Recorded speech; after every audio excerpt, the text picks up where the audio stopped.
Good morning. I'm John Ellsworth, founder of Success Strategies Incorporated and the creator of the Success Strategies Advantage. I want to welcome you to today's presentation, which I have entitled, Whatever Happened to Cost Controls?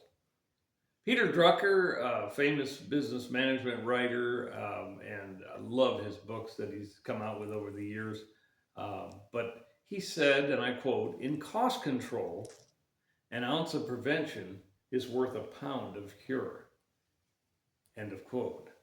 And since COVID, this has been truer than ever. The government threw a lot of money at it, and basically throwing money at the problem came into vogue. But what's next? If you keep throwing money at things and throwing money into the economy, maybe money we didn't even have, for example, your cost of everything starts to increase due with higher inflation, right? So while it was well intentioned, particularly as business struggled to keep their doors open, or as I thought to myself, or add drive-throughs when they couldn't open their doors, um, unfortunately, that last $10 trillion that was thrown, and put that in perspective, $10 trillion. That's 1,000 billions. Do you think a billion is a lot of money? I do. We work our whole life and don't have $1 billion, but this is 1,000 billion dollars. And what do we get? Inflation went through the roof. Have you ever noticed that when prices increase, they tend not to come down again? Or they rarely come down again?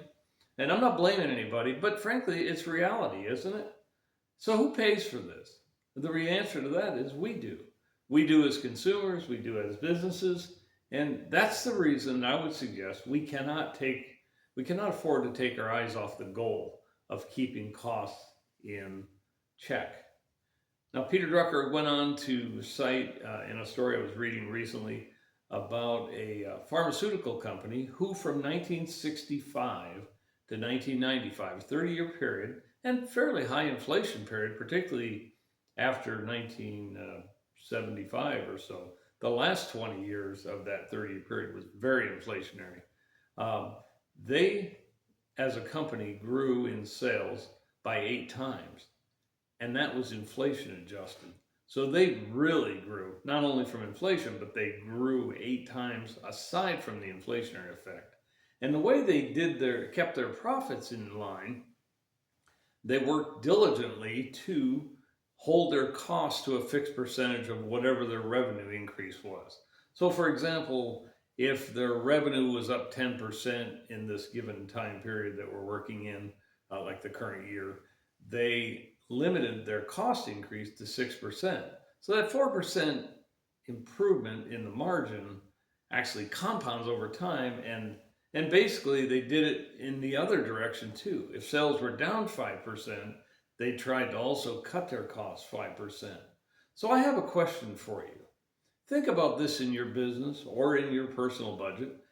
If my sales were down by 10% this year, where could I make some cuts? Where could I offset this without impacting the productivity of my operation or my personal budget, if you will?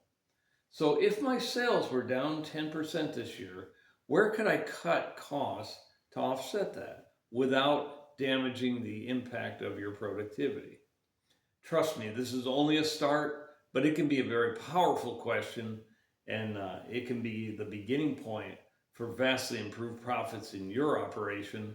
And as Stephen Covey said, and I think we need to keep this in mind, and I quote, "I am not a product of my circumstances, I am a product of my decisions." End of quote. Thank you for listening today. I'm John Ellsworth, founder of Success Strategies Incorporated and the creator of the Success Strategies Advantage. I want to thank you for listening today. Thank you very much.